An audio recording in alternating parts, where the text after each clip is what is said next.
Bom dia, família. Dessa forma que eu começo todas as sextas-feiras, há 17 anos, eu trabalho em espiritualidade com jovens que estão em recuperação da dependência química na instituição Padre Haroldo.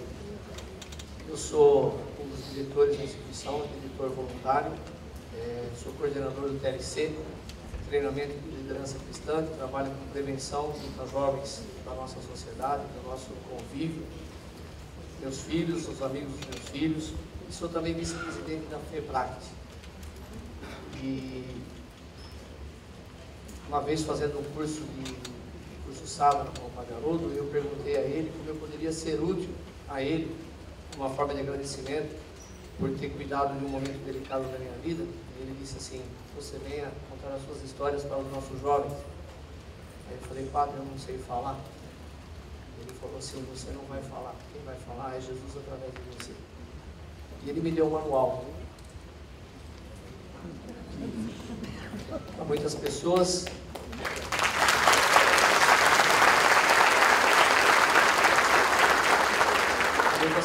ela tem duas passagens importantes, que é o Salmo 23 e o Salmo 91. Eu diria que existem coisas fantásticas em cada página desse livro. E através da necessidade de me tornar uma pessoa melhor para mim mesmo, conviver com a realidade de um mundo em que eu poderia fazer a diferença, eu comecei a estudar o Evangelho e percebi que cada página dele me enriquecia e transformava a vida dos jovens. E eu vou dizer, só para terminar o meu início, dizer que eu nunca fiz uso de nenhum tipo de drogas, eu não tenho nenhum dependente químico na minha família, e é por isso que eu estou aqui para agradecer o milagre que é isto na minha vida. Então, amanhã de sexta-feira, ao término de uma celebração eucarística bem simples, lá na capela da instituição Padre Haroldo, como o padre sempre faz, ele dá a abertura para que os jovens façam suas orações, seus pedidos e muitas vezes seus agradecimentos. E havia um jovem ali na capela naquele momento. A espiritualidade ali na instituição eu começo às 6h20 da manhã de sexta-feira. Tinha um jovem ali naquela capela e ele não havia se envolvido com a celebração. Então o padre, quando deu a liberdade para que os jovens falassem, ele foi um dos primeiros a falar. E ele disse assim: padre, eu não concordo muito com as coisas que acontecem aqui nessa capela. Eu não concordo com esse tipo de celebração. Aí o padre sorriu para ele e lhe perguntou, o padre olhou serenamente para ele, ele perguntou se ele tinha alguma religião. Aí o jovem rapidamente respondeu: eu sou evangélico.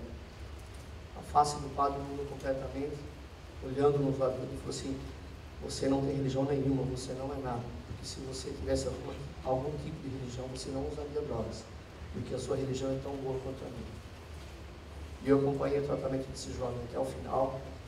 Ele percorreu todas as etapas do tratamento e no final ele ainda foi voluntário na instituição, e por muitas vezes eu vi ele dirigindo o carro do padre. É aquele olhar que o Maurício falou da cozinheira com relação ao jovem que não sabia fazer outra coisa. Todas as sextas-feiras de manhã, há 17 anos, eu coloco uma pequena fração do Evangelho adaptada à realidade dos jovens. Posso ver o brilho dos seus olhos quando compreendem que são amados e desejados por Deus, quando aceitam que ainda falta um milagre para Jesus realizar, que é tocar o seu coração e transformar suas vidas. São filhos pródigos voltando para suas casas e voltam pelo olhar amoroso do Pai, que os acolhe sem perguntar por onde eles andavam, o que eles fizeram. E o Pai naturalmente desconhece esse caminho, apenas ele os acolhe com o amor do Pai, lhes devolve a dignidade de serem tratados como filhos que estão voltando a viver. Eles estavam perdidos e foram reencontrados, estavam mortos e voltaram a viver. Uma vez um padre fazendo um retiro para a gente, ele falou assim: se você abrir a sua Bíblia, no capítulo 15 de Lucas, que fala dos 3 perdidos, você só faça isso e você vai ler a Bíblia inteira. E a parábola do filho pródigo é a realidade de todos os jovens que passam pelo tratamento. Um dia deixaram suas casas, suas famílias, suas esposas, seus esposos, seus valores, e foram conhecer o mundo que os atraiu.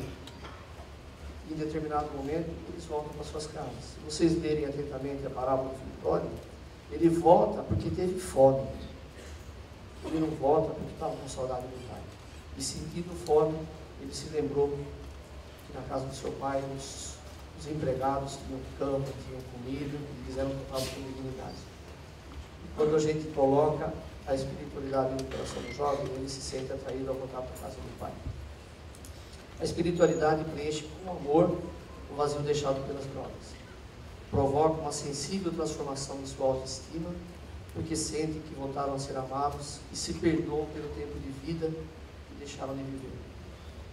No Carnaval, no Natal e na Páscoa, os jovens do TLC, eles promovem retiros espirituais na fazenda e nas casas, nas demais casas, na Guadalupe e na Casa Dime e na Casa São José, com a finalidade de mostrar ao jovem que ele pode ser feliz sem usar drogas. E os coordenadores dessas casas, eles dizem que a semana seguinte a esses retiros, ela é riquíssima de aproveitamento, porque irradia a harmonia do ambiente que eles vivem. E os jovens, um pouco de espiritualidade, com uma massagem em sua alma, eles resgatam valores que eles imaginavam que não lhes pertenciam. O que é que nós lhes oferecemos? O mesmo amor de Deus que um dia nos tocou e transformou nossas vidas.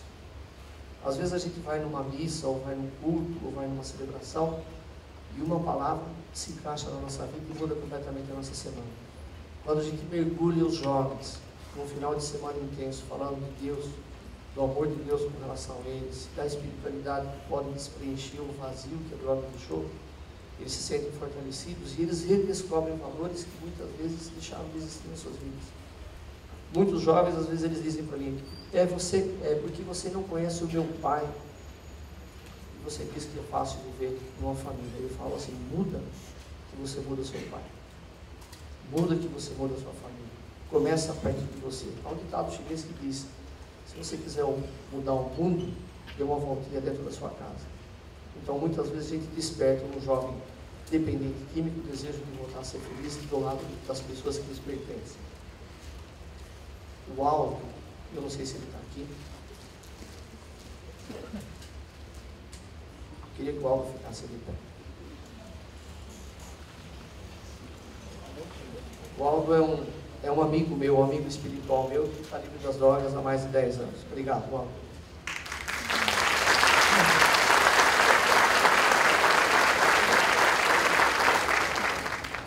E há uns 5 anos atrás, né, Aldo, mais ou menos, eu estava, como coordenador do TLC, eu estava dando uma matraca, a gente chama de matraca, uma palestra mais longa, uma palestra de 40 minutos. Eu estava dando uma matraca sobre religiosidade e pedi ao Aldo que fosse na capela, com alguns jovens residentes, tocar a música Galhos Secos. Galhos Secos é aquela música que saiu no YouTube, aquele negrinho cantando, fala da nossa alegria. Então, essa música ela nasceu na comunidade terapêutica. Então, eu pedi ao Aldo que fosse, né, o combinado com o Aldo era o seguinte, Aldo, você vai lá, você vai tocar Galhos Secos e você sai de fininho assim que você acabar de cantar. Ele escolheu lá uns 6 ou 7 jovens, ele pegou o violão e ele foi lá. Então, por favor, faça o combinado. Aí o Aldo foi lá, a capela estava numa oração, né? A religiosidade é uma matraca que ela conduz a uma intensa espiritualidade, uma profunda religiosidade, e o Aldo foi lá e cantou Galhos Secos, uma música que tem mais ou menos uns 4 minutos. E quando ele terminou de cantar, a capela estava numa silenciosa oração, assim, as pessoas estavam assim, espiritualmente assim, um palmo acima do chão, assim, eles estavam numa oração profunda, e era para o Aldo sair.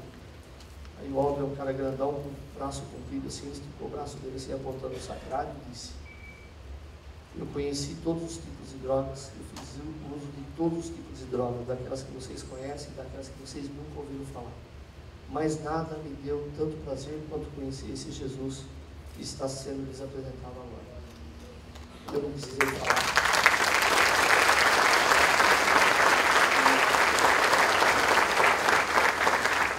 Eu não precisei falar mais nenhuma palavra. Todas as vezes que eu vejo o Aldo, todas as vezes que eu me lembro dele, eu gosto de falar isso porque ele não só se recuperou das drogas, como colocou a sua vida a serviço da comunidade. E é esse o jovem que transforma mais os que chegam lá, porque o exemplo está ali, está vivo. A espiritualidade não é um remendo novo do homem velho. É a tomada de consciência de que, se sou amado e desejado por Deus, sou uma criatura nova todos os dias da minha vida. Se vocês pegarem o Evangelho de vocês, lá no finalzinho do Apocalipse, tem escrito assim: eis que faço nova todas as coisas. E é testamento. A gente deixa o testamento para alguém quando a gente está partindo, ou quando a gente quer transferir alguma riqueza para outra pessoa. Isso aqui é testamento. Eu aprendi assim. Então é um testamento que Jesus Cristo deu e deixou a cada um de nós. Se eu aceitar que essa riqueza foi tão intensa na vida dele, faça parte da minha vida, eu também me transformo. Jesus Cristo foi um grande psicólogo, compreendeu profundamente a alma humana, um grande psiquiatra, iluminando os porões das mentes perturbadas, um amoroso médico, curando e transformando todos os que se colocaram em seu caminho. É um santo remédio, sem contraindicações, para todos os que desejam se libertar da escuridão das drogas. Eu sempre digo aos jovens na capela que a dependência química é a única doença que eles têm o remédio dentro deles. Basta dizer não. Uma vez a Nancy Reagan, esposa do presidente dos Estados Unidos, começou uma campanha, era uma mãozinha assim, era just say no. Basta dizer não. E é uma realidade. Quando eu não quero que alguma coisa ruim entre na minha vida, basta dizer não. Posso fazer outra escolha. A espiritualidade, aliada à psicologia, à psiquiatria, é uma fantástica ferramenta de transformação na vida do dependente químico. E a grande vantagem é que ele é graça. É de graça. Basta aceitar. Eu vou finalizar com uma coisa que eu vi ontem. Eu estava... quando você se apaixona por isso aqui, você acaba descobrindo que você cria um grande par de ouvidos com uma especialidade de ouvir as pessoas que têm algum tipo de problema. Quando você ouve o problema das outras pessoas, você pode fazer uma terapia. Que bom que não aconteceu comigo. Ou então aprender com aquela situação e não incorrer no mesmo erro. E ontem foi um amigo meu, amigo de 14 anos, da minha infância. E ele está contando como o casamento dele, problema de relacionamento com a esposa dele. Ele está casado há 35 anos, 40 anos, e eu estou casado há 30 anos. E ele foi lá, né, a esposa dele ligou para ele e falou: fala com o Chico, ele não está legal, ele está nervoso, ele está agressivo. E nós precisamos conversar com o casal que está funcionando, que está dando certo. E eu peguei o carro, porque eu não conseguia falar com ele dentro da minha casa, porque a mulher dele falava muito. E eu falei assim: melhor eu tirar ele desse ambiente, porque senão daqui a pouco ele vai ficar irritado aqui em casa com a esposa dele. Aí eu peguei meu carro e saí com uma longa volta lá por Campinas. E quando a gente estava voltando, quando eu estava terminando, a gente já tinha terminado o nosso entendimento, eu estava nas proximidades da instituição Padre Haroldo. Ele falou: Padre Haroldo é por aqui. Eu falei: é por aqui, é só virar aqui. Virei a avenida direita assim, comecei a descer, estava indo na minha frente um Gol novinho, né? Um modelinho novo preto, rebaixadinho, assim, um Gol bem bacana. E o carro estava indo devagar, eu fui mais devagar porque estava chovendo, já tinha terminado a chuva, para não sujar meu carro. E o Gol foi descendo devagarzinho assim, quando chegou na porta da instituição, o Gol parou. Ele parou na rua, ele não foi para a parte da calçada, o Gol parou na rua. Ele abriu a porta, desceu, o jovem, assim, um jovem típico nosso, assim, com o cabelinho moicano, assim, ele desceu, ajoelhou na calçada, na frente da obra, beijou o chão, ficou de braços estendidos e fez o nome do Pai. Eu parei o carro, porque eu olhei aquilo, eu tenho testemunhos, eu não podia acreditar que eu estava vendo aquilo sozinho. E ele olhou para mim, né, porque eu estava parado olhando, eu estava entrando na obra, eu parei e ele olhou para mim e falou assim: essa instituição salvou a minha vida e eu sou grato por esse tempo que eu vivi aqui. O meu amigo Chico começou a chorar e falou assim: às vezes a gente vê milagres, tem hora que a gente precisa de milagres, mas muitas vezes a gente vê os milagres. Ele entrou no carro dele e foi embora. O garoto da portaria, que também é um jovem em recuperação, ele falou assim para mim: você viu? Eu falei: eu vi. Ele falou: então eu não vi sozinho.